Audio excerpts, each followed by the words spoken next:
Thank you, Emmy. Thank you. Thanks a lot.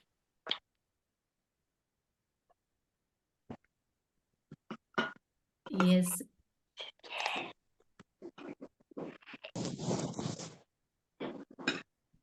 And Jansi, you are the host, yeah? Emmy, you made me as a host? Yes, thank you, Emmy. Thank you. Thanks a lot. Yes, warm welcome to all teachers. Today we are going to discuss about the SDG 6.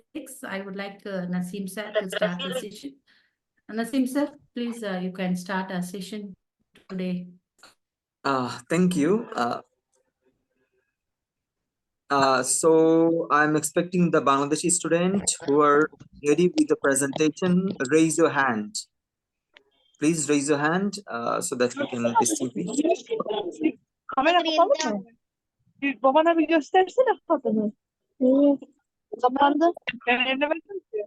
Naseem sir, shall I make you as a host?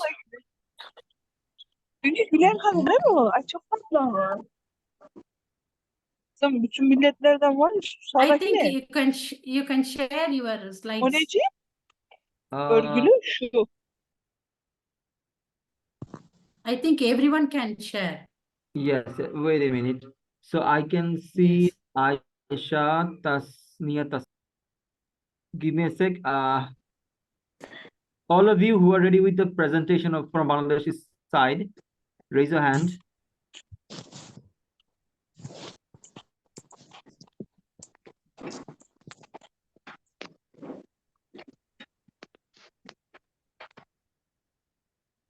Yeah, everyone. Okay, at first I am inviting Tasnia Tasnim. I'm going as for the senior. So Tasnia Tasnim, unmute yourself and share screen is available for you. First, introduce yourself, Tasnia. Assalamu alaikum everyone. My name is Tasnia Tasnim. I'm a student of standard 10 on behalf of Navy Anchor School and College Khulna, Bangladesh. Today I'm going to present my presentation on ancient wisdom of water management in Bangladesh.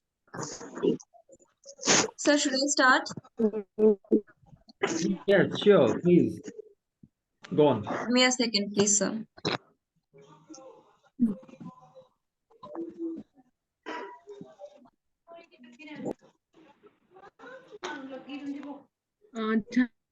Jhansi ma'am. Yes, Anu. Yes. Hi, Anu. Hello, Hi, Anu. everybody. Welcome. Hello. Welcome. Greetings. Hi, Anu. Hello. Everybody. And children, please mute yourself, please. All Yes, students, thank Should you. I start? yourself. Yes, please, go on. Go on, Tasneem. Oh my gosh. Oh my gosh. Oh my gosh. No,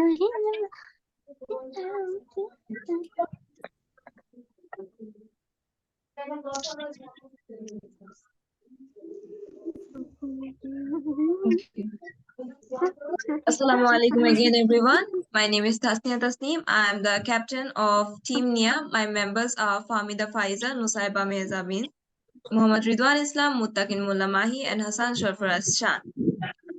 Today, I'm going to present on ancient wisdom of water management in Bangladesh. My agenda of presenting today is introduction, water management in context of Bangladesh, sources of water in Bangladesh, water management of medieval Bengal, water management at present, and conclusion. At first, in the introduction, I'd like to say that history of water management has been around us since the thriving of human civilization. We can say it of all around for 10,000 years. Big and small communities and cities have built around rivers and where there were abundant water resources. At that time, water was the primary and fundamental component for food production and the commodity which preserved life. So first of all, what is water management? Water management from the ancient time refers to the control and movement of water resources to minimize damage of life and property. Bangladesh is an agricultural country, so water sustainability comes sharply in this matter. Basically, water sustainability means sustainable water management. Sources of water in Bangladesh. The sources of water are rainfall, which is really frequent in Bangladesh. Transboundary flow, which refers to various rivers, water standing of water bodies, waters on seasonal wetlands, in-stream water storage, and groundwater. First of all, rainfall.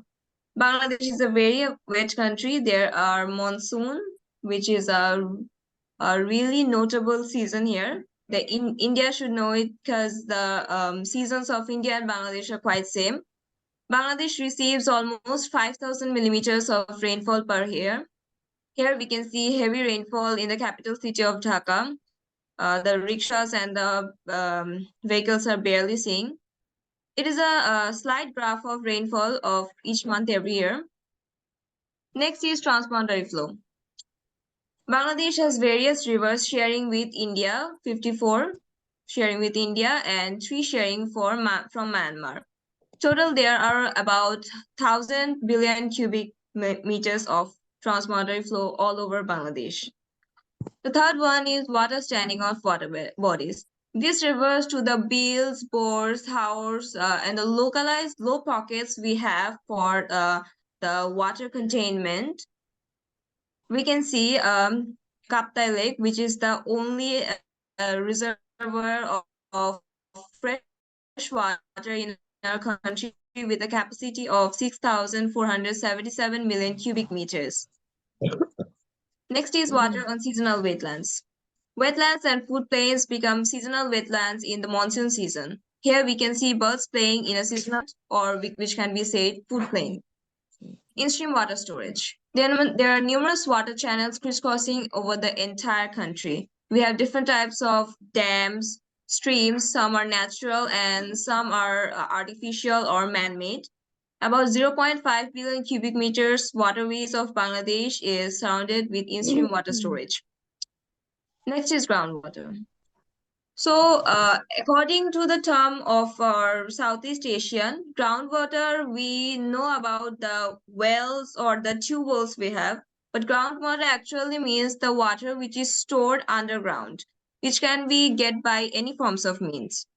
So here we can see shallow water, which is being irrigated by a farmer. Around the country, the shallow level vary around 1 to 10 meter. Now, about the main topic, which is the main point of my presentation today, which is the water management of medieval Bengal. Water management of medieval Bengal was a crucial aspect because it was the main thing which caused many communities and societies to grow up that time. Bengal, with its extensive networks of rivers and water bodies, relied heavily on effective water management system to support agriculture. Yes, in medieval Bengal, the whole community or society was based on food production, which means the people of that time valued food production the most. So people from all aspects of life tried to ensure food production. At that time, water management was very crucial. So the ways of water management were embankment, which was on river embankments, rainwater harvesting, groundwater used for various purposes, and water reservoirs. First of all, we'll see embankments. In the ancient time, embankments was built on the sides of big rivers to save the surrounding lands from flooding. Most of them were man-made, but some were also naturally made by highlands. Next, we'll see rainwater harvesting. Rainwater was a very crucial for back then. Rainwater was fresh. It is one of the sources of fresh water. In the picture, we can see rainwater is stored in a house, but in in big places for community-based harvesting, big places were made for rainwater harvesting. Groundwater used for various purposes. Rainwater was very useful back then. It was and mostly access source of fresh water. We can see channels and wells here. These were built for direct access of groundwater. Water reservoirs. Water reservoir is an artificial lake type where water is stored. Mostly it is made through rainwater harvesting or pulling up groundwaters or digging up channels and or building dams from other big rivers to hold water in a contained area which is not connected in any type of overflowing source, so it can be used afterwards. As I have mentioned before, Bangladesh has a reservoir which is the Kaptai Lake. At present, the water management of Bangladesh has evolved significantly. Modern day Bangladesh faces distinct challenges and implement different approaches of water management. Bangladesh has really improved itself in the sector of SDG 6, which is clean water and sanitation. Bangladesh has taken necessary measurements on that. In conclusion, I'd like to say that the ancient wisdom of water management has taught us various ways of building a sustainable and resilient water management practice. Integrating with traditional knowledge and with modern technologies and innovations, we can lead effective and holistic water management practices, which will be essential for well-being of Bangladesh and its people. It will not only be for our welfare, but also our extensive use. We can also use it as trade and commerce and various works. Thank you. Amazing, Tasnia. Really very informative. Thanks a lot. Your Thank you, ma'am. presentation is really wonderful. Thank you, ma'am.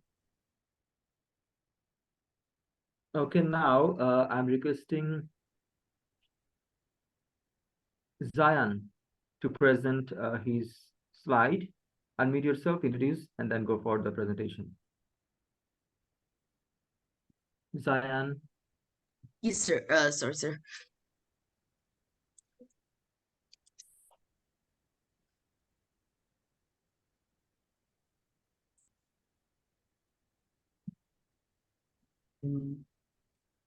Firstly, I want to ask, can everyone see my screen? Yeah, Yes, it's clear. Thank you. Firstly, greetings to everyone. I'm Qadi Safi Zayan from Bangladesh, and I'm here to talk about one of the most important topics in the entire world, but mostly in our country. So it is the ancient wisdom of water management in Bangladesh. So before I start, I want to introduce my group members. It was me and my best friend Safirul Haq who made these. I was the main overseer, but the main presenter or the primary presenter would be Safirul Haq. Now, before I let Safir start, I really want to welcome you all to this really historic era of various kinds of solutions to different kinds of problems that humans created all over the timeline. During this time, the people has started to become aware of their environment and has started to create various kinds of solutions to various kinds of problems. One of the problems includes water management. This problem solution has started from the dawn of civilization, and it will most likely end after the end of humanity. That is because water is one of the most essential resources, constituting about 60 to 70% of the entire human body. So humans need water to live. It is because their body depends on hydration. If humans cannot become hydrated, their body starts to lack strength, and that causes them to have various kinds of problems in their everyday lives. So please, I am asking Safirul Haq to continue his presentation on this topic.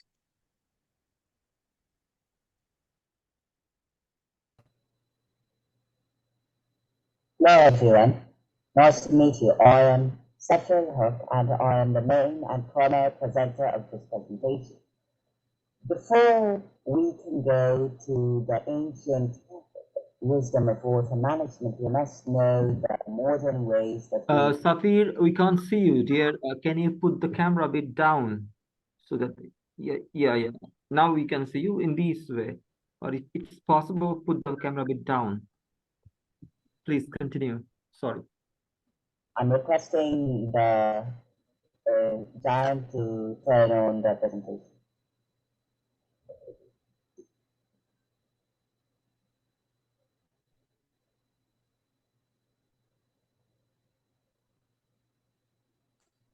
Now, I want to continue.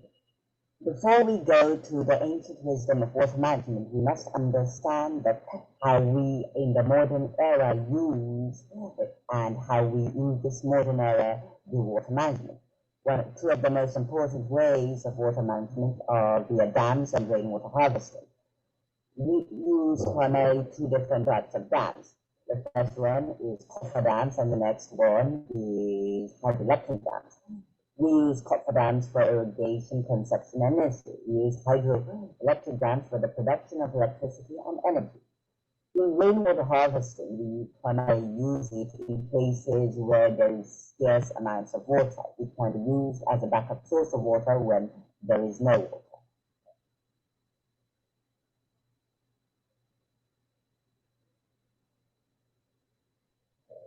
Now I want to go to the many ways that the ancient people of Bengal used to manage water resources. And there are many kinds, but primarily there are three. There are water tanks, ponds, and canals. So I want John to continue the presentation. The slide. We want to talk about water tanks. Water tanks are extremely important in the era of the British Raj in Bangladesh. They were extremely important in many different types of ways, like water storage or the extremely important filtration of water. They're still used today, which is highlighting their importance.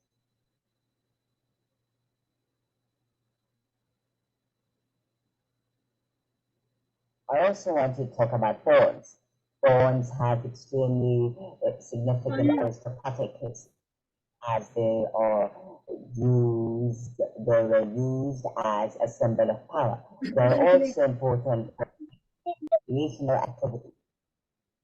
These ponds are aesthetically captivating and are important also as water reservoirs and water storage, as also water storage bodies.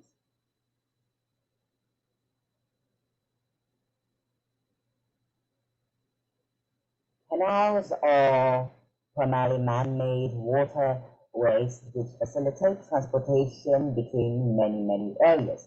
They are primarily water links.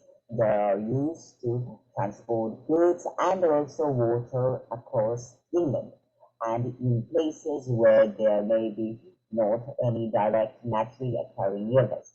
They are built using many different types of equipment such as canal building ships or land-based equipment, for example, industrial equipment. So thank you everyone for listening to our presentation. And before I end this presentation, I want to tell you that this is not everything. There are various kinds of information scattered in the entire internet, and you can find them. This presentation was about letting you know the various kinds of ways the ancient people of Bengal has used to preserve and manage water. You may see some similarity between the old ones and the new ones. That is because the old ones are the underdeveloped version of the new ones, or the new ones are the more developed version of the older ones, which has easier accessibility and less need to use manpower. For example, you must have seen rainwater harvesting. Now, during this time, the people use various kinds of other ways, like sewers, and then filtrate the rainwater and make them safe to drink. That is because even if people started doing rainwater harvesting manually, people would have a very hard time to receive the water and preserve them. That is because a lot of manpower is needed. But if we could reduce the amount of manpower and could do it automatically, then it would be even easier to receive more rainwater and preserve it. That is why rainwater harvesting has been developed and has been used in other ways. And you might also have seen some similarities with India and other kinds of countries close to Bangladesh. That is because during the ancient times, there were no countries called India, Bangladesh, Pakistan, etc. It was only in the Indian subcontinent or Bengal. Various kinds of people called it various kinds of names, but in our studies, we call it Bengal. So here, it contained India, Bangladesh, and Pakistan mainly. After the British went back to Britain, then Bengal was divided, and it became India, East Pakistan, and West Pakistan, where the West Pakistan was the current Pakistan, and the East Pakistan was Bangladesh. So that is why there are lots of similarities between each countries. Thank you so much for listening to our presentation. I hope you learned a lot and enjoyed it. Amazing, Zayan and Sophie.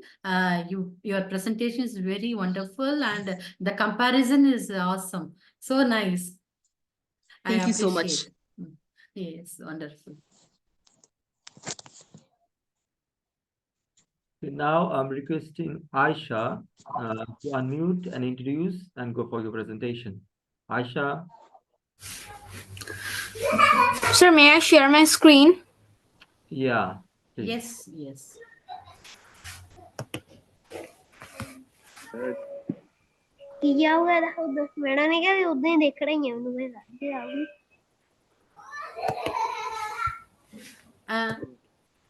Children, please mute yourself.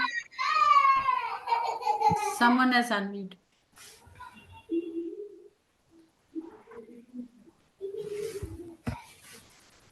Can you see it? Yes, Yeah, yes, we clear. can see you. Approach. So, good evening to everyone. I'm Kaji Aisha Siddika from Navy Anchor School and College, Khulna. I am thrilled to share with you today a fascinating exploration of ancient wisdom of water management in the beautiful country of Bangladesh.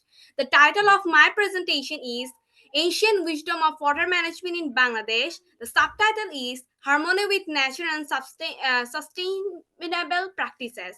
So without further ado, let's divide into the wealth of knowledge that has been passed down to generation, and knowledge that has not only sustained communities but has the potential to guide us in addressing modern challenges. Thank you for joining me on this exploration, and let's begin our exploration of the ancient wisdom of water management in Bangladesh. So in the next slide, that means the slide number 2, presents key historical periods in Bangladesh related to water management. It highlights the roles of civilization like Maurya, Gupta, Pala, and Mughal emperors, showcasing their contribution to the development of water infrastructure. The timeline sets the stage for understanding how ancient practices have shaped Bangladesh's approach to water management. So in the third slide, we can see that Aisha, we couldn't see the second slide. You please change the second one. Yeah. Can you do the full screen, Aisha? Yes, make it as a full screen. We are watching only the first slide. Yeah.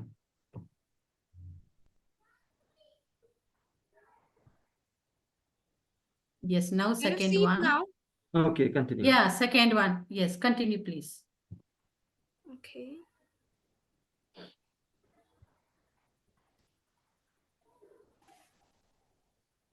So I'm again explaining the second slides. Sorry for this.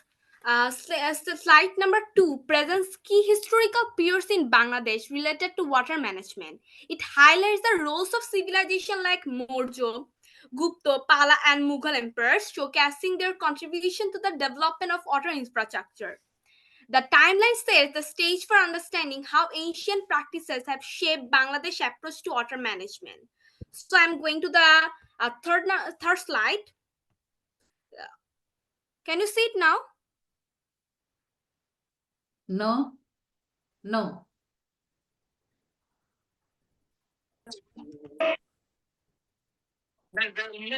Yeah, we can see it. Yes.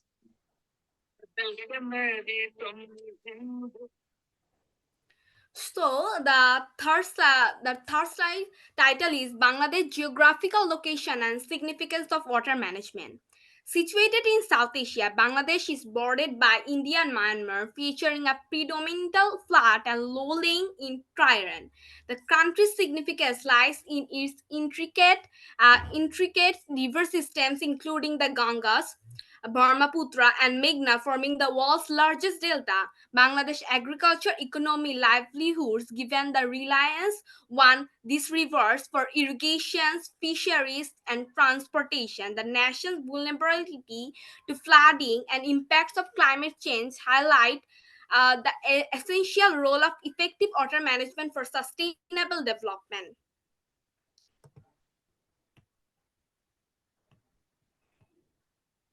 Can you see the fourth slide now? No.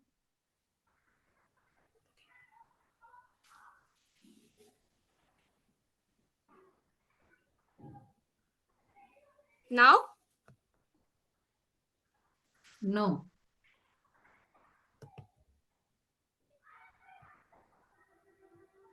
Now? Yes.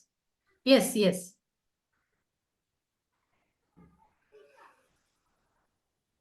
Yes. Oh, thank you. So the fourth slide title is Importance of SDG in Bangladesh. Actually, the importance of SDGs is not only in Bangladesh, actually it is in the whole world. Sustainable Development Goal 6 focuses on ensuring access to water and sanitation for all. SDG 6 plays a pivotal role in addressing water-related challenges in Bangladesh, ranging from agricultural sustainability and public health to climate resilience and economic development. Achieving the targets of SDG 6 is integral to the broader sustainable development agenda in our country.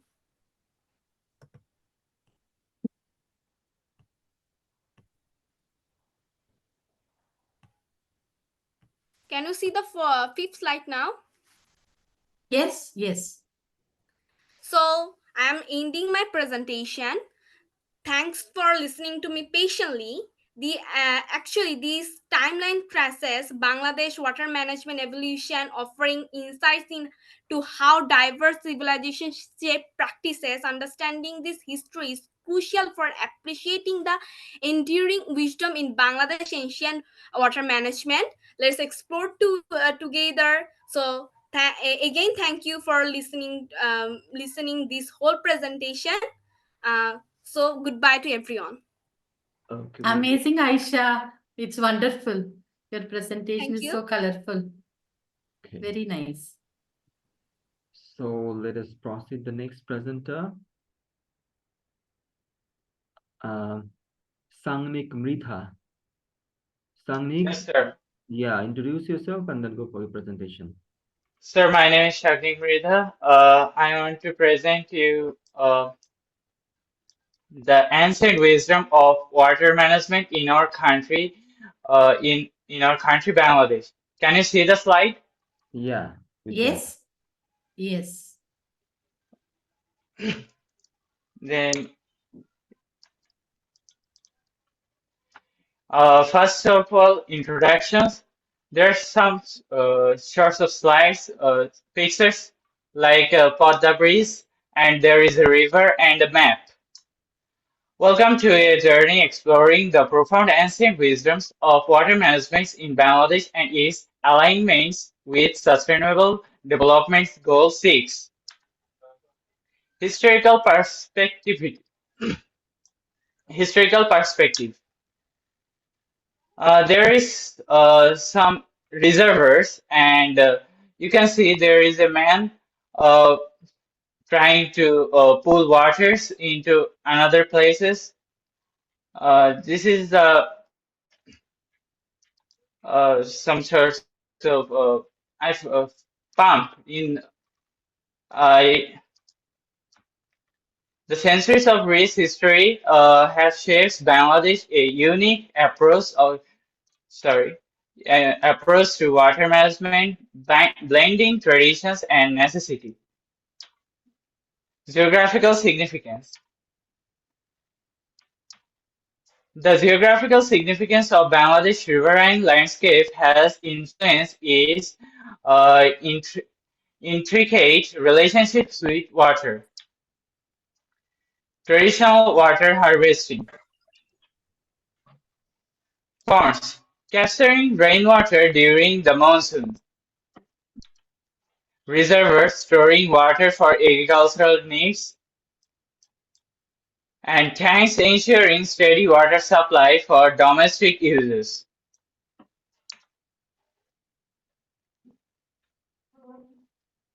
The flood management. Embracing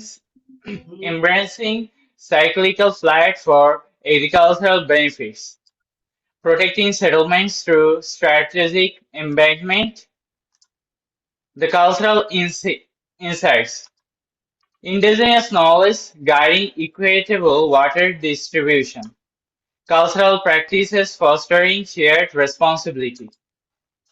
Alignment with SDG 6. Ensuring sustainable water resources and addressing the goals of SDG through traditional practices. Modern challenges. The challenges faced due to the changing of climate patterns and the impacts of rapid urbanizations of water availability. National policies. Uh, Wetland preventions initiatives and promotions of eco-friendly technologies for sustainable water use. Conclusions. Ancient wisdoms as a blueprint for sustainable future. Importance of integration traditions into the modern water management.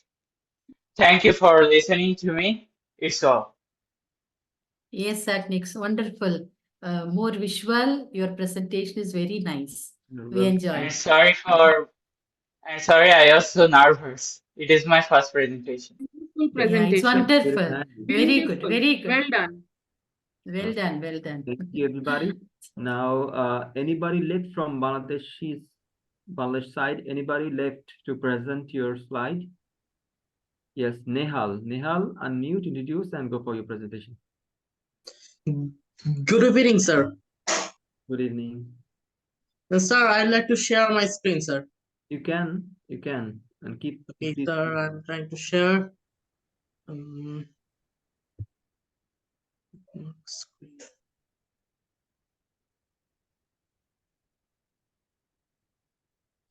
Sir, can you see the screen? Not yet. Let me just share it. There is So, we can see now accessibility. there's an arrow mark, share screen written there. Arrow. Yes, below sir. the screen. Yeah.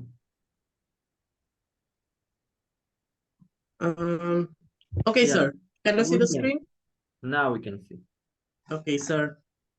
So at first, I have to go to my presentation and just modify it.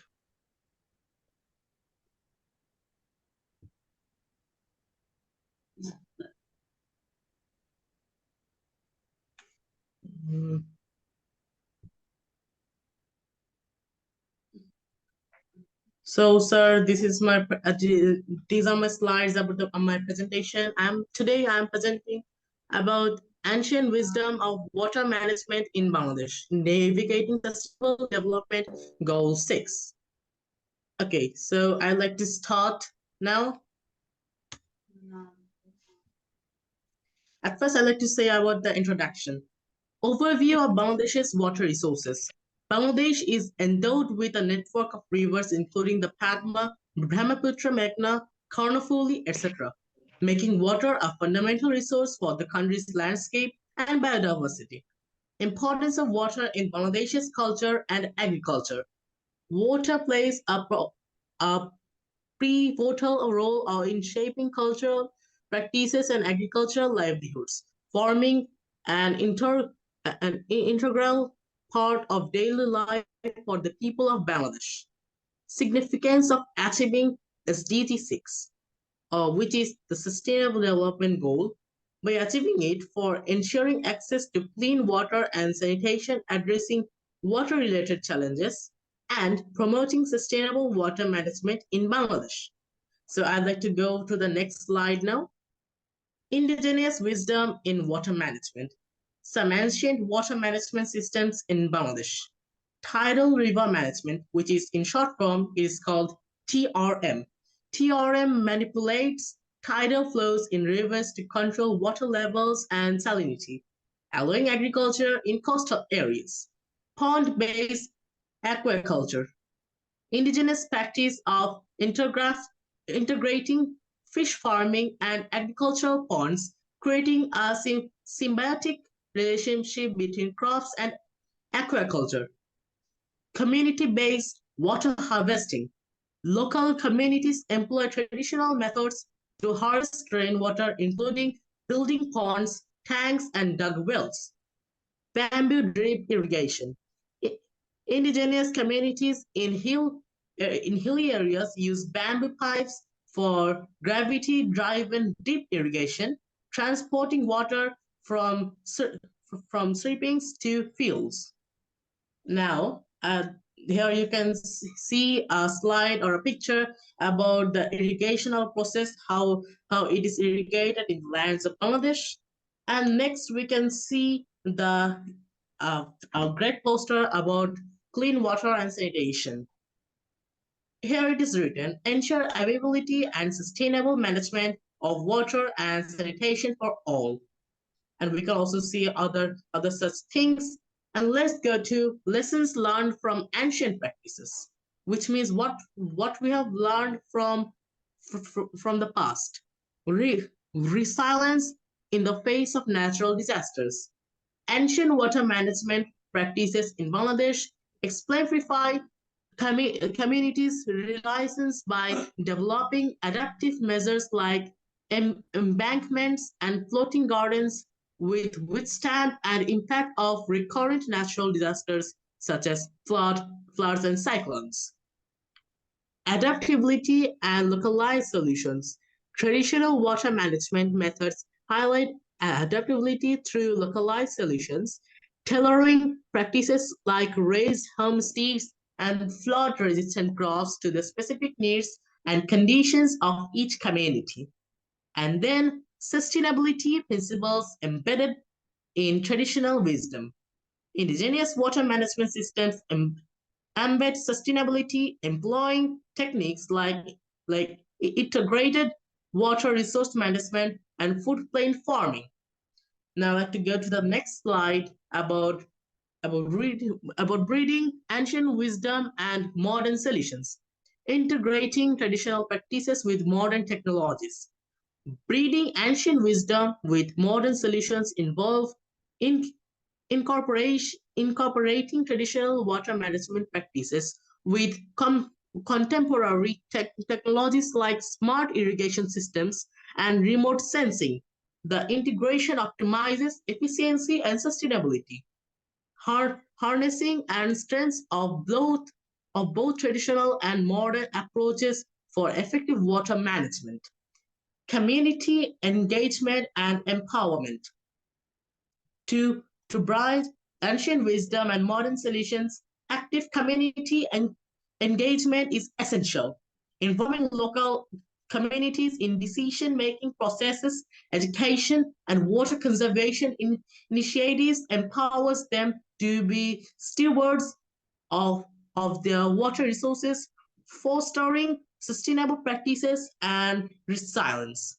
Now let's go to the next slide that we can see how about some water cycle processes, how the water comes and what does it happens. You can see in this slide, in this picture, also illustration. And lastly, I'd like to go to the conclusion by myself. In revisiting ancient water management practices and their lessons, it becomes evident that the resilience, adaptability, and sustainability embedded in traditional wisdom offer valuable insights for addressing contemporary water challenges. Recognizing the strengths of traditional practices alongside the innovation and precision offered by modern technology and a balance of holistic approach. The integration is not only optimizes resource, but it also ensures the resilience of pace of evolving environmental dynamics, illustrating the potential of harmonious coexistence between the wisdom of the past and the innovations of the present succeeded. And lastly, I'd like to thank you to everyone for listening to me very much carefully. And this is the end of my presentation. Wonderful, Naban. Wonderful. You're welcome. It's really very informative. Thank you. And thank you, Miss. Okay, so nice. Very And nice. see, Anu ma'am's student would like to present one student, Jitin. After that, your student can proceed. Afrida, please wait for 2 minutes. He is standing out. It seems, yes. Jitin. Yes, Anu? He is. Yes, miss. Thank you so much, Jhansi ma'am. I'm so sorry, Yes. Naseem sir. He's It's okay. traveling. No problem. He's on No road problem. waiting. Please Yeah. approach. Can you hear me, Jitin? ma'am? Yes, Jitin. Jhansi ma'am, can you do his presentation, please? Ma'am, I'll only present it, ma'am. Yes. Okay, please go on. Right. It's wonderful. Can you just see it, ma'am? Yes. Yes. Yes, Jitin. Yes, ma'am. A very good evening to everyone present here. Myself, Jitin Gowda N of class 10B. I'm here to represent my school, Ananta Vidya Niketan, and my country, India. So, and my topic is ancient wisdom of water management in India. Yes, water management and water conservation in India is very important because the rainfall is erratic, uncertain, and unreliable. We cannot depend only on the rainwater for the agriculture and other sources for water. So, mainly in Western irrigation, the water problem suffers most. Yes, mainly in Rajasthan because Rajasthan has a very high temperature because it is being parallel to Aravalli Hills. The southwest monsoon blows parallel to Aravalli Hills, so it gets very less rain from it. And other reason is the Thar Desert, presence of Thar Desert, so which gives a high temperature to the Rajasthan. So mainly step wells are very more important in Rajasthan. Step wells. Step wells are a very unique ancient Indian technology which is now very famous among Rajasthan visitors. Step wells were constructed for the main purpose of water storage, and it also worked as air conditioning systems in palaces and forts. This was built by many kings and rulers in ancient times. Yes. Another thing that surprises the people of Rajasthan and the visitors was that the base of the step wells have 10-degree cooler temperature than its surrounding areas, providing a respite from the hot weather conditions in Rajasthan. Yes, some of the examples of step wells in Rajasthan. Yes, Chand Bahori. Chand Bahori is located at Abaneri. Abaneri is 95 kilometers from Jaipur. Jaipur is a capital city of Rajasthan. Yes, Chand Bahori is most famous among Rajasthan step wells and most visited. It is popular due to its architectural style, its uniqueness.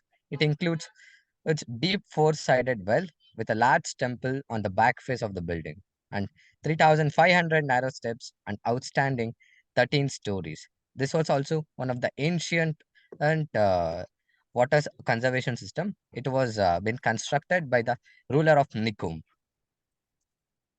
Yes, the second one is the Turji Ka Jala. It is located in Jodhpur. It is also almost 150 kilometers from Jaipur. It was built with popular red stones, and Stepwell is a whooping 250-year-old structure. It was a 250-year-old structure. So you can imagine how ancient it was. It was being 200 feet deep. It was once decorated with elaborate carvings of lions, elephants, and water spouts. The stepwell is visited by the locals for games in order to get some respite from the hot weather conditions in Japan. Yes. Sorry, in Rajasthan. Extremely sorry. Yes. Next is third one, Pana Minaka Kund. It is located in Amer. It is also a very short distance from Jaipur. The Pana Minaka Kund once worked as a social meeting spot. Yes. It was also during ancient time. It was a social meeting spot for many kings and rulers also. The symmetrical stairs that go down up to 8 stories and are way enough to attract you with away. They are styled with a step well. Yes. White stepping on the zigzag geometrical pattern of the stairs. Yes. You can see the zigzag geometrical style of the stairs given in the image there. You can from that you can catch a view of magnificent amber fort and a palace along with a stunning view of mountains. Yes, I would like to conclude my presentation by telling that each step well in Rajasthan has a unique tale to narrate and lets you to peek into the history behind its construction. Thank you.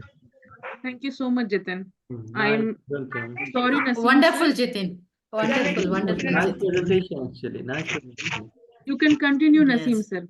Yeah, we have lost one. Afrida Anadil, can you release yourself and go for the presentation faster? Jitin, please stop the presentation. Please stop the presentation, Jitin.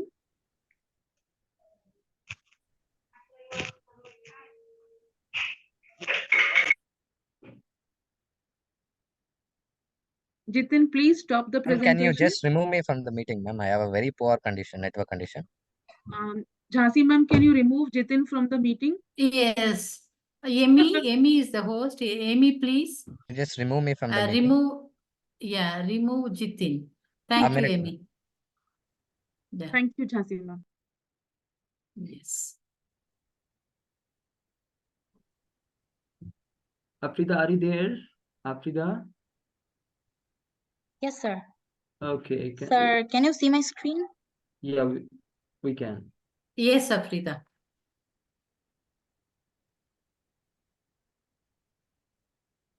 Welcome to my presentation. I'm Afrida Anadil of Navy Anchored School and College Khulna from Bangladesh. Today, I would like to speak about the ancient wisdom of water management in our country. Water is life. Water sustains us.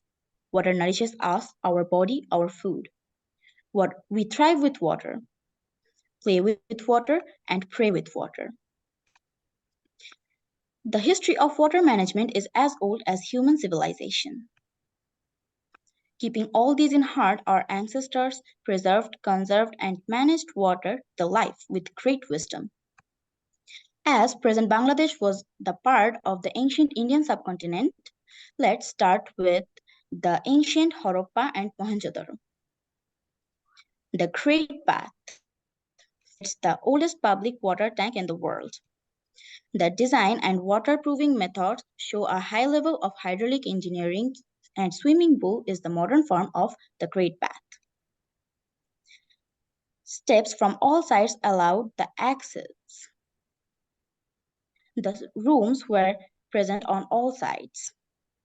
A well would supply water to it, and water was probably drained after usage. Dockyard at Lothal. It's the oldest dockyard of the world and an evidence of Harappan's engineering prowess. It's the first artificial basin for sluicing ships during high tide.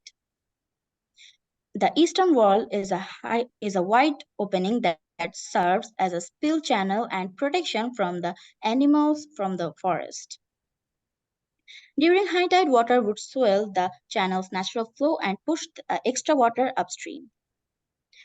It was superior to the docks built by Romans and Phoenicians.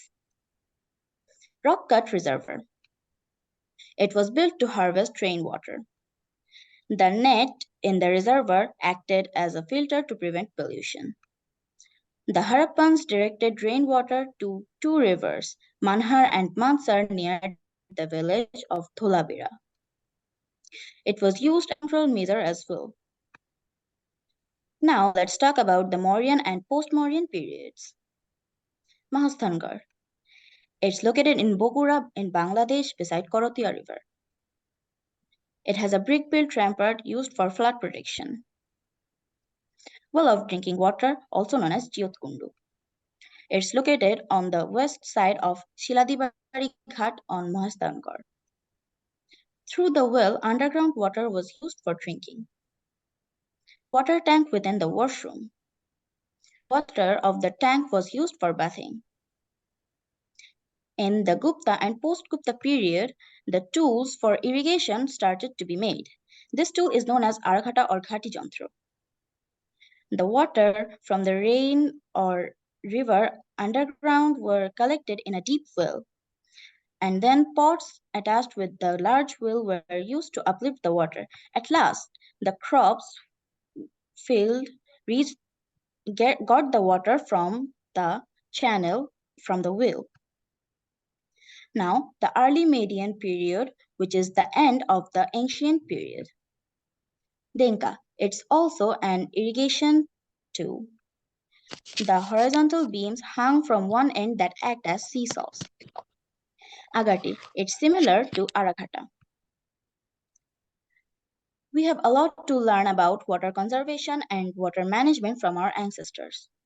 To keep our Mother Earth habitable, we must modelize the system following their wisdom of water management.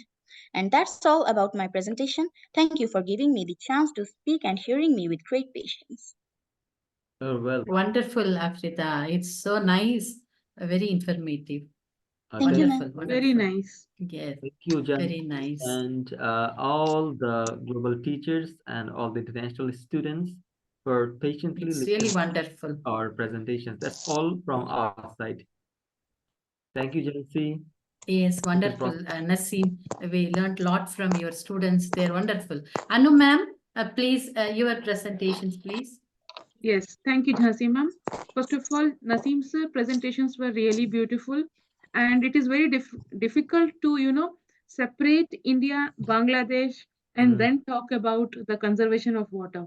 We were all having ancient period, still more we were all together. So some of the things might overlap. Considering that fact into the situation, let us move on. Is Yashika present in the meeting? Yashika, can you start the presentation, please? Yashika.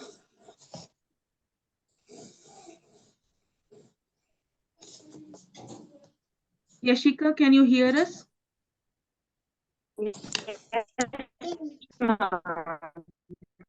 Please start the presentation. Do you want to do the presentation yourself, or should I ask Jhansi ma'am to do the presentation?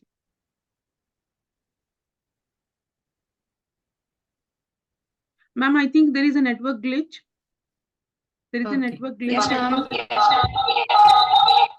Please do the. Can you ask, ma'am? Yes. I'm not able to present. Yes, Jhansi ma'am, can you please do the presentation? Yes, Yashika. I will present. Thank you so much, ma'am. Yashika, you can unmute and talk clearly. Try to have a clear network. I mean, be in the isolated area. Start. Good evening, everyone. I'm Yashika from Ananta Vidyaniketan. I'm going to talk about ancient wisdom of water management in India. Can you go to next slide, ma'am? Yes, 1 second. Yes. Water management in ancient India.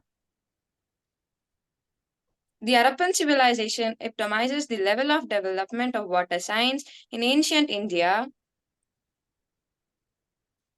that included construction of hydraulic structures. Hydraulic structures can be built in rivers or a sea or any body of water where there is a need for change in the natural flow of water.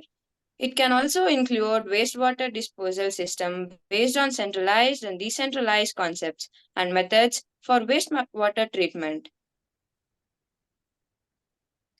Indus Valley Civilization. Indus Valley Civilization was a Bronze Age civilization in the northwestern regions of northern India. Indus Valley Civilization was established around 3300 BCE. It has protected their crops with slings and clays of balls. They also built walls to protect them from floods. They used irrigation canals to bring water from the river to their crops. Irrigation is usually used in areas where rainfall is irregular.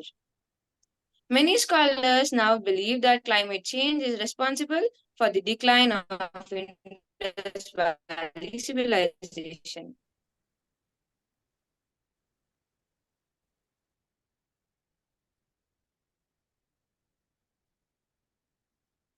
Yashika?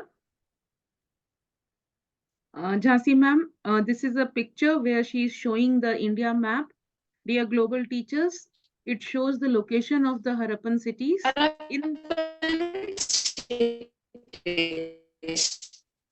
Harappan cities are the, shi- the specialty of Harappan city. Yashika, stop. Stop. You can stop.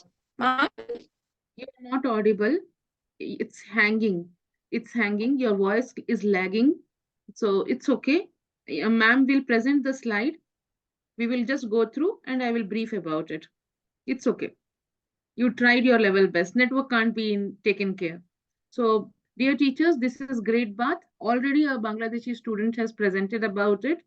It was an ancient structure, very, very important, and it was a public water tank. During that period, it was created with a huge town planning.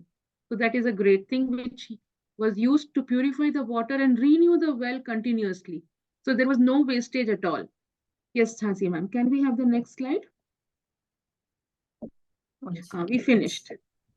I think this is end. Done.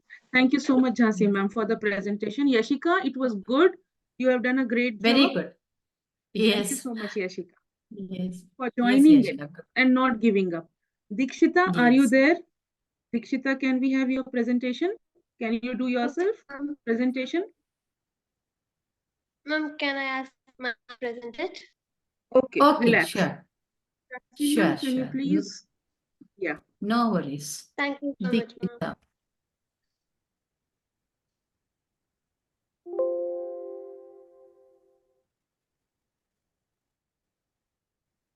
Dikshita, wait. Yeah, it's coming. One second. Let me put it on slideshow, please. 1 second. Wait. Otherwise, Jhansi ma'am, we will take a break. We will give it the chance to Preetham. If it doesn't, it is fine. Yes, Dikshita, you can continue. A warm welcome to everyone present here. My name is Dikshita R. I'm from Ananta Vidyaniketana. My topic is ancient wisdom of water management system in our country. Next slide, please.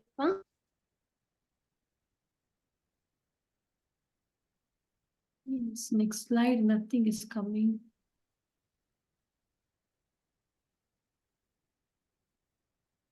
It's only Dikshita? full blank. Ma'am, you can stop the presentation. We will check that later. Preetham, can you do your presentation? Dikshita, we will check again. Preetham, are you there in the meeting? Yes, ma'am. Yes, start. Savior.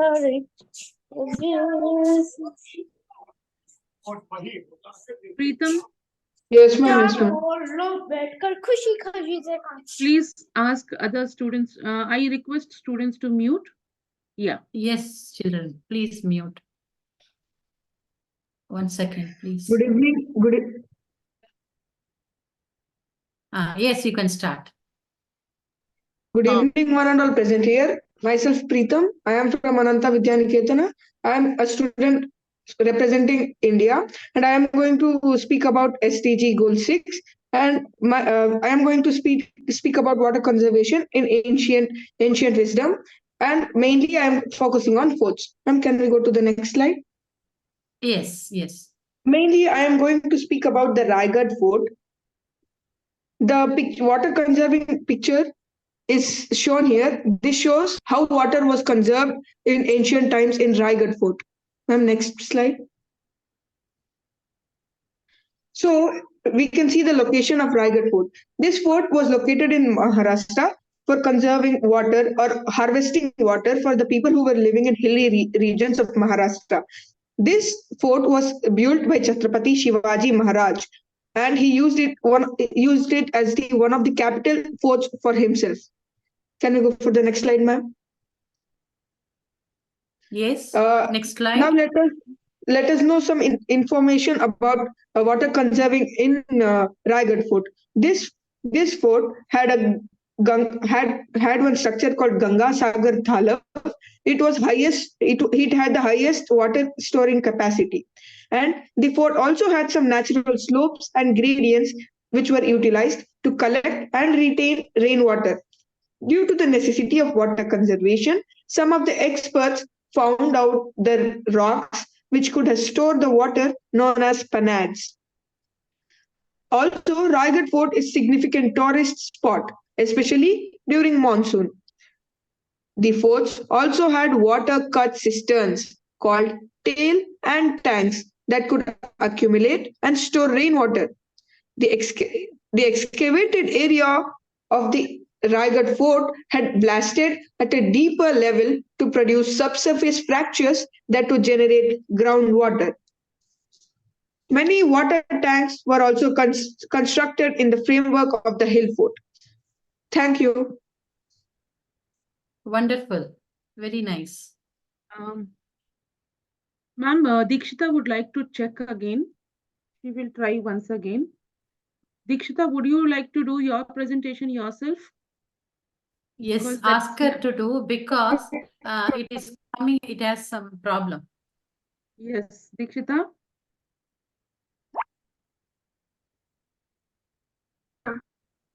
Your slide has some problem, so try to do your presentation yourself.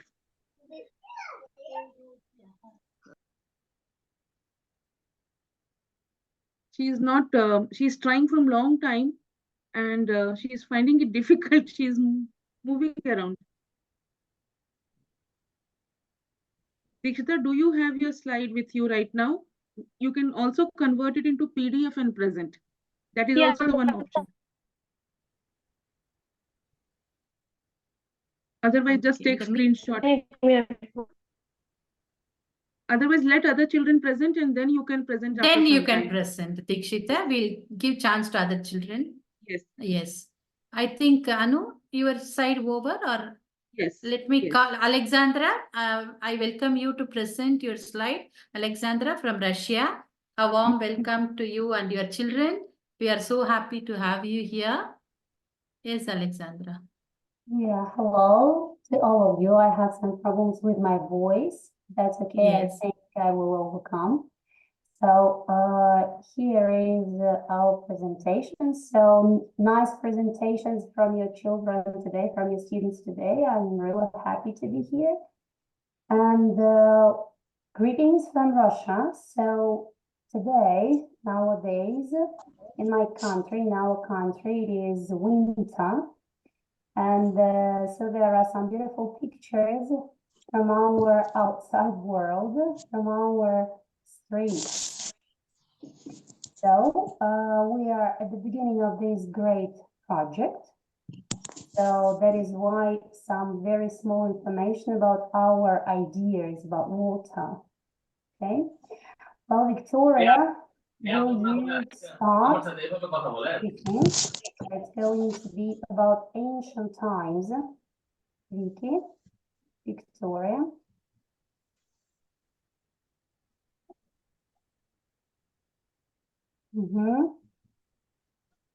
Vika, Victoria.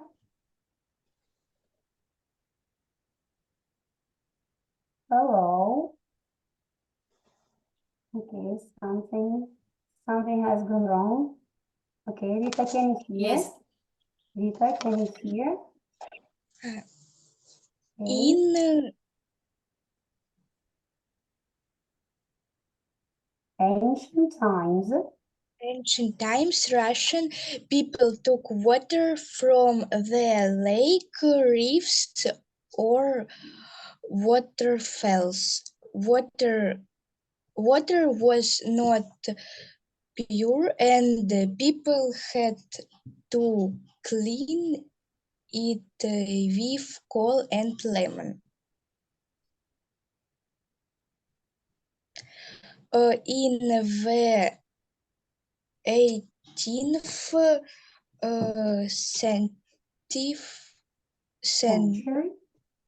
century, we start to extract water from the wells. Water from the wells was really cold and pure. Okay, Vika, say thank you. Thank you. All right. Lila? Lila? No, Say your name, please. Say hello. Hello. Nowadays, people in Russia get water from their taps. Their water is not really clean and healthy. People use filters to make it clean.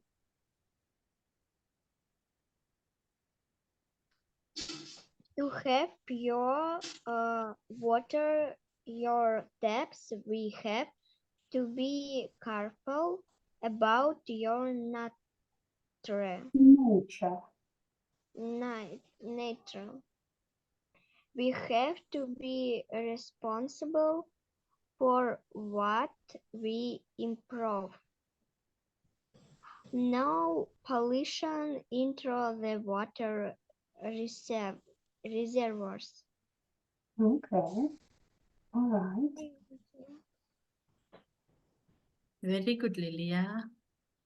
Thank you very much for listening. Yes, both of them presented so nice. It's Yeah. wonderful. Thank Wonderful, you very much. Alexandra. Thank you for Yes. listening. Yes, so nice. And I would like to call Shata ma'am student. Yes, Nisha. Nisha. Good evening, ma'am. I hope I'm audible now. Yes, Nisha. Yes, please. Yeah, good evening. I request Baneet and Tejas to be there, please, to unmute. And I hope my screen is also visible for them.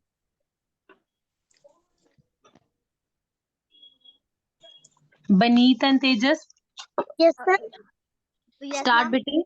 Start, please. Good evening. Good evening, everyone. I am Baneet from Kamla Nehru Public School, Punjab. Today, my topic is ancient wisdom, water management in Punjab.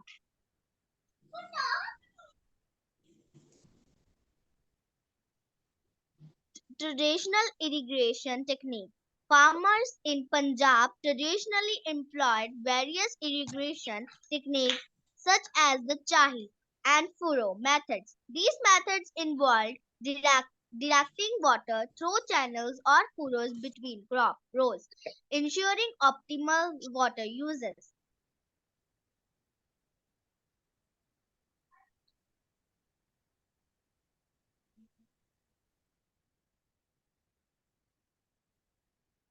Tejaswa beta, kindly unmute yourself. Yes, ma'am. Good evening, ma'am. My name is Tejaswa from grade 4th A, Kamla Nehru Public School. Community-based water management. Sangats and Panchayat water management in ancient Punjab often involved community participation. Local governing bodies known as Sangat or Panchayats played crucial role in resolving water-related disputes, allocating water resources fairly, and maintaining irrigation infrastructure.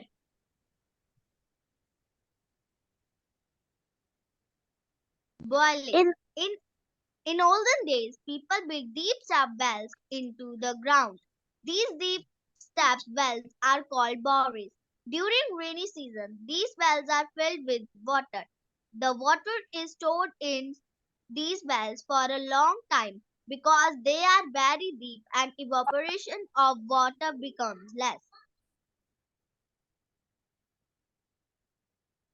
Yes, These Tejas. step wells. These are step wells, tanks, called or bowlies, all from a century-old method of water storage. The bowlies are composite of two parts, a main tank and a well that extend deep into the ground. They draw up groundwater. The tank fill up the rainfall and wild water drawn up from below ground. These are step wells, tanks, con, or bowlies, all from a century-old method of water storage. The bowlies are composite of two parts, a main tank and a well extend deep into the ground. To draw up groundwater, the tank fills up with rainfall and via water drawn up from below ground. traditional wells.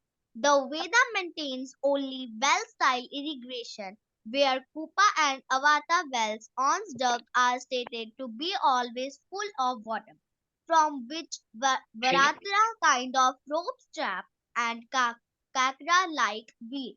Pulkosa means pails of water than irrigation was being held. Thank you. Wonderful. Wonderful. Thank you, Baneet and Tejaswa. Next, Sarah. Could you please present yours? Sarah? Sarah? Okay, you call me? Yes, Sarah. Yes, Sarah. Meet you all. I'm from Vietnam, and now I would like to introduce my student. She will tell a legend of Vietnam. Yes, please. Okay, let me call for her. Because she feels tired after. Yeah, sorry for that. She is a small kid. Yes. Anna, are you here?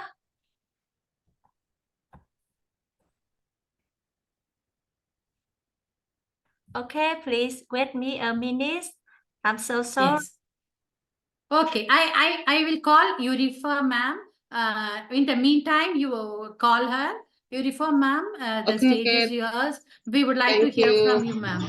Yes, Yurifa. Thank you so much, Jancy, for giving me an opportunity. And hello, everyone. Hello, Bu Emmy, my college friends from my area. And yes, do agree with the previous presenter that there will be no creatures, no inhabitant in the world if there is no water. Water is a crucial component in our life. So I would like to share my presentation. Yes, please. Okay, here it is.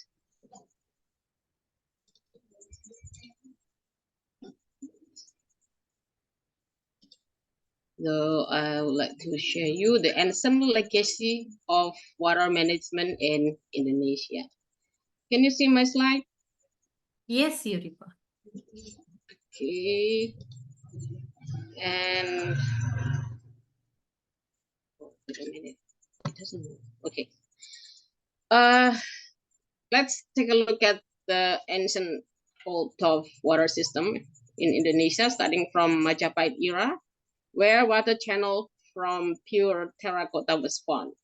It's around 1293 to 1500 BC, centered in East Java, Indonesia, where it is my area, stood the Majapahit kingdom, which was the last and the largest Hindu-Buddhist kingdom in Indonesia history. This work is considered to have breakthrough and innovation that are considered as one of the pioneers of today's civilization development, especially in the utilization and the management of water resources. In the 30th to 50th century AD, the people of Majapahit were familiar with pipes for agricultural irrigation channels, which were relatively complex. Okay, then this water pipe was discovered by Henry McLean Pond in 1924 to 1980 in the Trawulan area, Mojokerto Regency, East Java, Indonesia. The aqueduct is in the form of a cylindrical pipe with a diameter of 15 centimeter and the length of about 50 centimeter, and is made of pure terracotta or burnt earth without any metal admixture. And, and then, still in that area, sorry, was found Segaran Pool, and it is the biggest ancient pool which describes Majapahit Kingdom's ability to adapt with its environment. It is wider than football field.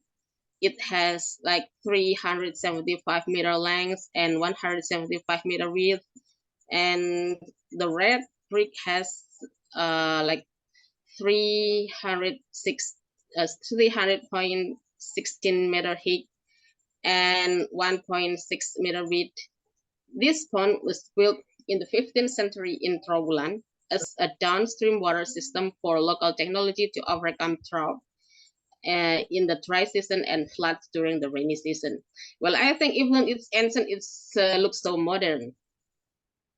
And in the old period, in the old era, this also it's a luxurious pond where the guests or official guests like having a meal around the pond. And another water system in Indonesia is also called Subak. Is the water management or irrigation system for the paddy field on Bali Island, Indonesia. It was developed in the 9th century for the Balinese irrigation. It's not simply providing water for the plant's roots, but water is used to construct a complex pulse artificial ecosystem too. And water management is under the authority of the priests in water temples who practice Trihitakarana philosophy, a self-described relationship between human, the earth, and the gods.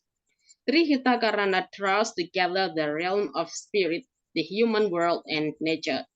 The overall Subak system exemplifies these philosophical principles. Water temple rituals promote a harmonious relationship between people and their environment through the active engagement of people with ritual concepts that emphasize dependence on the life-sustaining forces of the natural world. Rice is seen as the gift for God, and the Subak system is part of the temple culture. And Subak components are the forests that protect the water supply, terraced paddy landscape, rice field connected by the system of canal, tunnels, and weirs, villages and temples of varying size and importance that mark either the source of water or its passage through the temple on its way downhill to irrigate Subak land. So I think that's all my presentation about the water system in the two islands, Java and also Bali, because Indonesia is the biggest archipelago countries in the world. So each area will have a different water system or water management. And thank you so much for Thank you, your attention. Urifa. It's really wonderful, very informative. Thanks a lot. Now it's Sarah's turn. Sarah, please go on. Yes, thank you so much. Anna, please raise your hand and Miss Jansi will let you to share the screen. Okay? Yes. This is Anna from Vietnam and she is 8 years old. Yes, Anna. Yes, please unmute, dear. Hello. Hello. Hello, everyone. My name is Anna, and today I'm going to tell you let's from Vietnam about something and tweeting.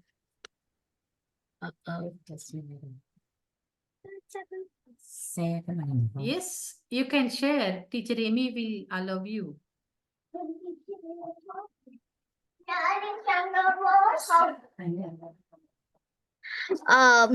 So something and tweeting is no. Okay. Sorry. Anna, please share the second presentation, please. It is a let's explain the unusual float and rise the nation pill building moment of the Hong Kong in Vietnamese story. Okay. Now, Jansi, let me share screen for Anna, please. Yes. Anna, please share your screen. Anna. You are sharing the legend something. Okay, Anna, stop sharing. And now I will share for you. Thank you so much. Yes.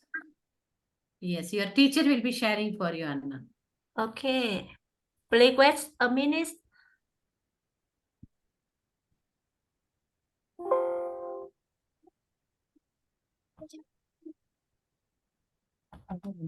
Here it is.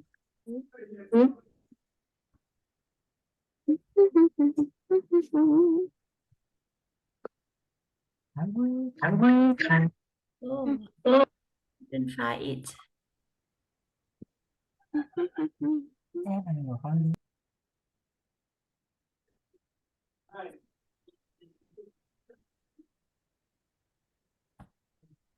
Yeah.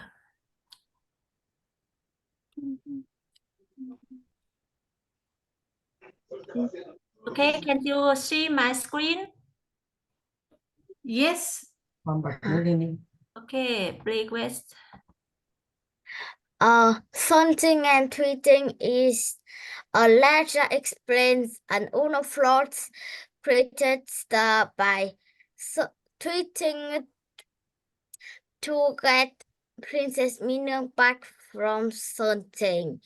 And something has hills and mountain as a dam to stop a flood, and that is how we use today to stop flood from destroying our city.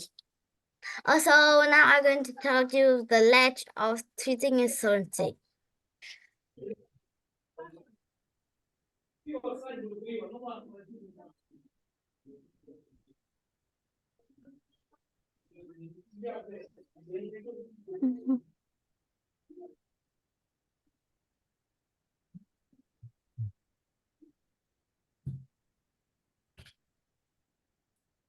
Sarah, the sound is not coming. Yes. Upon a time, Emperor Yeah. Sin has a beautiful daughter. Her name is Minua. Her beauty was so renowned that many royal daughters from forgive lands came to ask the emperor for her hand. However, he could not find anyone who was destination for his daughter.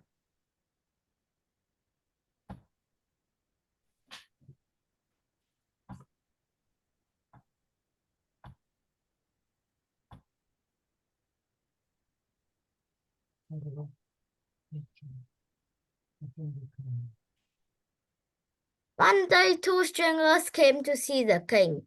They both proposed to marry the princess. One was something, the lord of the mountain, who reigns on the head of Tunweed Mountain and govern all creatures above. The other was Thing, lord of the ocean, and he governed all living creature below sea level. The king asked the two men to present their power and talents. The lord of the ocean immediately waved his hand and the wind stopped blowing. He spoke a mantra and the rain stopped falling heavily. He kept waving his hand and the sea level rose. Aaron, afraid, escaped from the lord of the mountain. He asked the king to present his power. Wave his hand and many trees grew up quickly and make a big forest soon. He whispered a mantra and many mountains and hills sprang up. He kept waving his hand and all the hills and mountains started to move.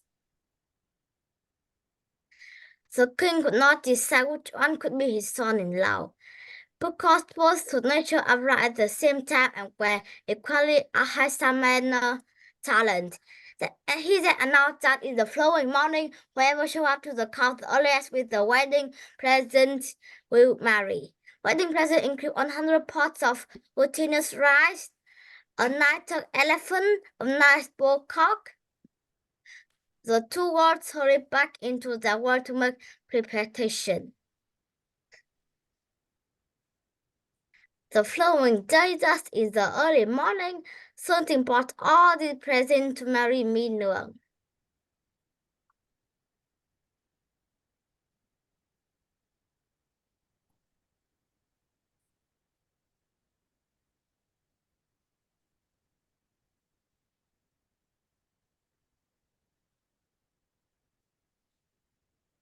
Sitting bought the most exquisite pot and jewelry, the best seafood, the best diamonds, and the most precious stone to the cart.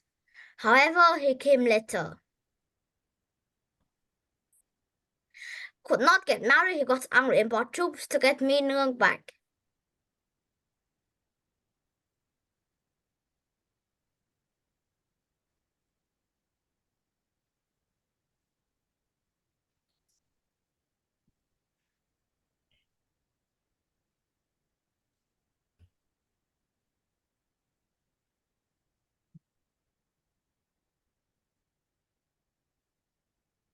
Son Ting did not flinch. He used his miracle to pick up hills, move mountains, and build land to prevent floods.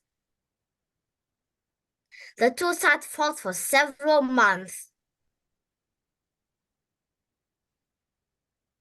In the end, Son Ting was still steady and Tuy Ting was exiled, and he had to withdraw his troops.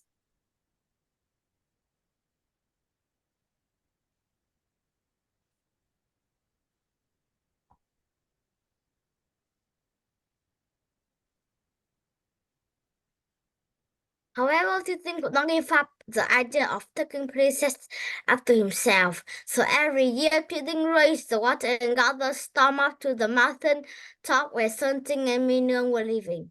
However, he never wins the war. Yes, it's wonderful, Anna. We enjoyed your story. Thanks a lot, Sarah. Sarah, for joining, and your student is wonderful. Thanks a lot. And let me call now Anastasia. Zinzin, are you there?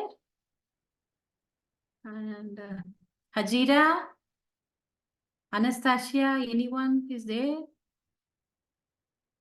Yes, Anastasia. Yeah, you joined. So nice of you. Hello, everybody. Thank you. Hello. Thank you for the invitation. I'm truly sorry that I was that delay, but due to some construction of the flyover here in Thessaloniki, the traffic jam. Yeah, you reached home. I'm so happy. All this.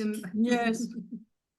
Thank you once more, and I have to congratulate all students so far who worked on these lovely presentations. Congratulations once more. Thank you, Anastasia. So I didn't prepare something that it would take much time. I didn't have the time No to tell you worries. the truth. You just, but yeah. I'd like you see, yes, but I would like you see some unique water system here in Greece, especially in Hortiatis, the village I live in, which is in the suburbs of Thessaloniki. If I may share, and I'd like to believe that I can. Yes, you can share. Yes, you can share. We would like to know about Greece country. Okay. So I suppose you can see the first. Yes, it's clear. Okay. Here, the ancient water systems begins 3,000 years ago. No matter how you view Thessaloniki and Greece, that they're not that of high development as cities the last decade, the ancient Greeks left us quite a unique monument. So this is the Roman Khanat, as you see it, and it is founded and established in Hortiatis, where I live, and all this, they had the opportunity, you see it here, this is Hortiatis, the village. Through the construction, they distributed water to all this area. Wow, it's interesting. It is because the water of Hortiatis was used not only for the main chores, let's say, but they even prepared some refreshments back then. It was that pure and clear. And then we move to a great drainage of the Athenian Agora, and you see here that they have thought of everything. They had seen they had visualized, they had foreseen, I have to say, that there were how the water during all seasons can be distributed and help the other areas as well. Then I would like you to see a view how a canat is inside, and all this was used for the wastewater, and still the wastewater was able to be distributed in the soil. So they had thought of everything, and that's why they were able to save water no matter what period, age, season. During the Ottoman period, I have to inform you that the Ottomans realized and they saw that underground there are so many springs. So, as you see here, they used Byzantine, not museums, sorry, churches, and they used them as baths because hot water was distributed. Excuse me? Yes. Children, please mute yourself. Sorry, Anastasia. Please go on. No. It's If very they have interesting. any questions so far, I would be more than glad to answer them. So, these are the last pictures of that this is a Byzantine church, monastery, let's say, but it was used as baths during the Ottoman period. And they were having their baths in here. Now it is used as a church because it is back to Christian Orthodox as well. Another unique and magnificent, I have to say, architecture of that period is the baths in the Minoan period. As you see here, back then they were able to have their baths and enjoy themselves. Unfortunately, this was only for men who would enjoy all this. Women were not allowed to do so. But still, they realized that soon how water could help them in their daily routine, even while they're enjoying themselves. And you see here, the unwanted water or wastewater was distributed from these tunnels, and you see it from this tunnel as well. But still, all the plants, all of the soil was watered, even through the unwanted water. And everyone was happy there back then, because they respected each other and they were trying for the best for the community. Now we face lots of problems, lots of issues here in Greece, I suppose not only in Europe and in other countries as well. And we have to realize why water, even a little drop, is useful. Correct. Everywhere. So, excuse me? Yeah, everywhere the same thing. In India Really? too. I don't know why we people cause all this, and I'm glad you prepared something like that as a project, so as students realize from this early age how important, how vital this is, and they have to do something to improve our daily routine for the future generations. Thank you for your time, and I'm sorry that it was not that much of a project. Excellent. Yeah, no, you have given an exact point, wonderful presentation. Thanks a lot, Anastasia. Thanks a lot. Thank you. Thank you. Yes. Yes, teachers, I would like to call Hajira from Pakistan. Are you there? I don't want to miss anyone. Winnie, are you there? I saw you. Yes.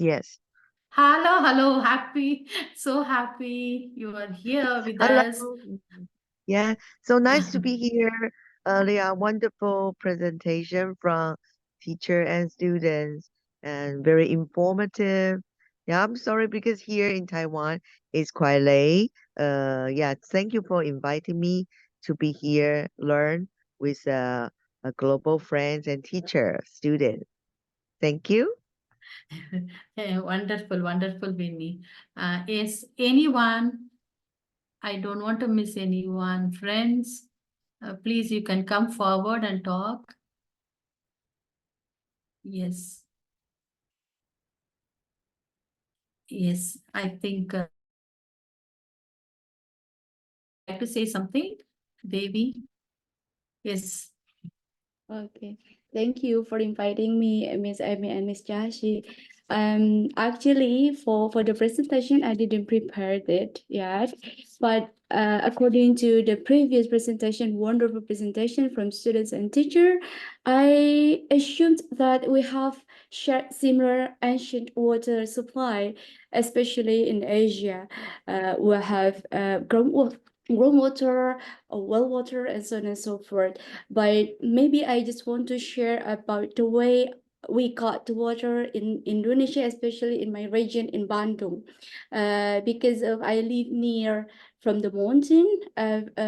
For about 100 years ago, we already got the water from the groundwater supply because we have enough pure water there. And then not only that, but also we use like a mountain water from the waterfall. We channeled the water through the pipes for each house there. And for those who didn't got a chance to get the pure water, we usually use PDRM, a local government water supply, but the water didn't pure, not enough pure to be our drink. So we have to cook the water first, and then we can use it. I think that's all that I can share for this Excellent. session, Thank Miss you. Thank Jashi. you. It's excellent. Thank you, Devi. And last one, Ramanisha from my country, Tamil Nadu. Yes, Ramanisha, please introduce yourself, Ramanisha. Hello everyone, this is Ramanisha from Tamil Nadu, India. I'm studying grade 9 and I'm here to present you on the topic Asian wisdom of water management in Tamil Nadu, SDG goal 6, the change makers at class to class organization. 1 second, Ramanisha. Okay. Is it visible, Ramanisha? Yes, ma'am. Yes? Yeah, ma'am. Okay. As already from India and Bangladesh, they showed many water system. Let me just move on fast, Ramanisha. Let us move on to our Tamil Nadu culture. Okay. Yeah, I am skipping the slides. Yeah, ma'am. Okay. Yeah, all these things they have seen. Yeah. Let us move on to this main thing. Okay. Yeah, ma'am. You Actually, present this one. Asian, which is Asian Tamil Nadu water management. Tamil Nadu has a rich history of water management dating back to ancient times. Some of the most notable Asian water management systems in Tamil Nadu include Kulam. These are some ponds or tanks that were used to store rainwater and groundwater. They were often interconnected to a network of canals which helped to distribute water to agricultural lands. Columns are always mostly connected with canals which will distribute the water to other agriculture fields. And next, area. These are larger lakes or reservoirs that were used to store water from rivers or streams. They were also used for irrigation and fishing. Uranis, these are channels that were used to divert water from rivers and stream to agricultural land. From big part of water source, they will they will go reach to agriculture fields, and Urani is used for it. Kinaru, these are wells that were used to access groundwater. And this is Kulam and this is Eri. Kulam is mostly man-made and Eri may be man-made or may be natural. And this is Orinis, which will divert the water to other agriculture field. This is Kinnara, which is mostly man-made. And 1 second. Oh, sorry. Yes. Please go on. Yeah. Roofs become raincoats. Special gutters on houses channeled rainwater into big clay pots to store rainwater. Mostly in the roofs, they will construct it like that. From top to bottom, it will come and reach in the same point and it will pour into the big clay, which in that the water will be stored. Lakes and ponds. They were duck drain ponds called Aries and Kulams. Kulams we saw it before itself to store the extra rain for later. This cool ponds weren't just for saving water, they were also like swimming pools for kids and homes for playing fishes. Mostly fishes would stay there because their water is always available there, so fishes will become there and stay there. And temples with a watery secret. Even temples are special ponds like kalyanis. They weren't just for washing hands before prayers. They were also hidden reservoirs that kept the temple cool and watered by the by nearby gardens. And guess what? These weren't just look cool inventions, they were also celebrations. Munir this special festival was all about thanking the rain gods for their gift. People danced, and even offer special dishes to show their gratitude. Watery wisdom in stories. Ancient Tamil books like Purananuru were filled with stories about the importance of water. They even called about how some kings punished people who wasted these precious resources. King Srimaran in 1815 AD is also one of the example. He punished his people who waste the water very seriously, and this was inscripted in the temples in the land and also in the stones.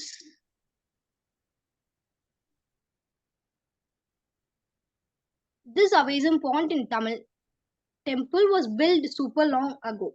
People used it to clean before praying, and it also stored water like a giant pool for a whole village to drink.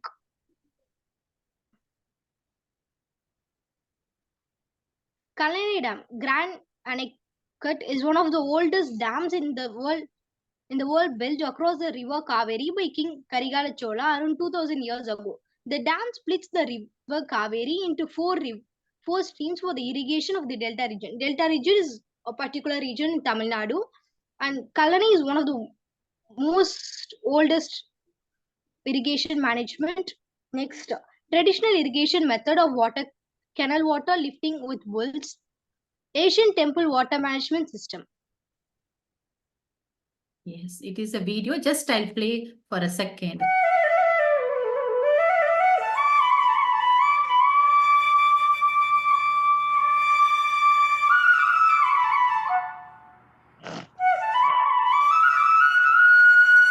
Yes, this is one of the them.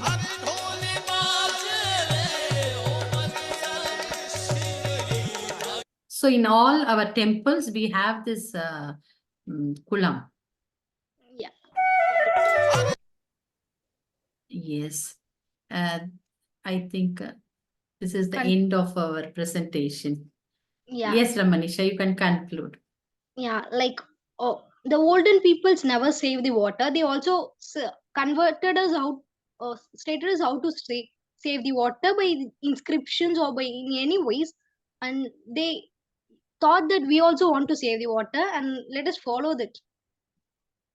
Thank you, Ramanisha. It's wonderful. Thanks Thank a you. lot, all teachers. Yes, anyone would like to speak, Amy? I think we can call the teachers. Anyone, you can talk. Yes, Amy. In spite of health, she conducted and hosted. Thanks a lot, Amy. Thank you. Naseem sir, would you like to say something? Alexandra, anyone? Yeah, thank you for your great session today. So, as I have already told you that we are the first steps of this great project. Yes, Well, I yes, think we true. hope, I hope we will try our best. And Sure, thank you. sure. I would like everyone to join in all our sessions, Also, and I'm yes, so grateful to everyone, all the teachers. very knowledgeable, very informative, you know. Yes. Thank you, children, and thank you, students. You are very just nice speaking, good speaking, and very informative speaking. Thanks a lot. Sure, we will in the next session. Sure, we'll make it very short as it is our fifth session. We don't know how long it will take. Sorry, teachers and students, for this. Extremely sorry for taking so long. And Amy, for in spite of your fever, you are sitting and hosting this session. Thanks a lot, Amy. Thanks a lot, teachers. And Amy, would you like to say something, Amy, please? Yeah. I just want to like to say thank you so much for all teachers and students for wonderful sharing. Thank you so much, and I want to invite you at the next session. Sure, sure. We will join and we will explore more on SDGs. Thanks a lot. Thanks a lot, all teachers. Bye-bye, everyone. Good night from India. I Good think it is too night, late in Winnie, in Taiwan. Goodbye. Yes. Yeah, Thank always you. pleasure. Bye-bye. Thank you. Everyone, thank Bye. Thank you. you. Bye-bye. Good night. See you. See you again. Bye-bye. Bye, everyone.